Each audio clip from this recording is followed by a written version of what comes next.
একটা দেশে মানুষ যে কতটা গর্দ বইলে পরে মুখোমুখি দুটো ট্রাক ছোট্ট একটা রাস্তার মধ্যে করে, এর আজকে জিনিসটা দেখলাম।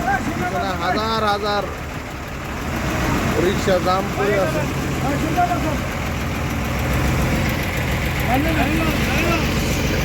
এটা হচ্ছে আমাদের দেশের অবস্থা বন্ধুরা। এই তো বাংলাদেশের রাস্তা।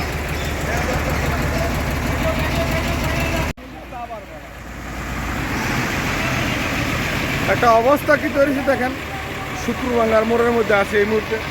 এই একটা বড় গাড়ি, এই একটা গাড়ি ট্রাক, এরা দুইজনে ঘন্টার পর ঘন্টা খালি এরকমই করতেছে, পিছিয়ে যায় সামনে যায়, পিছিয়ে যায় সামনে যায়। আর এইদিকে অসহায় অটোগুলো দাঁড়িয়ে আছে।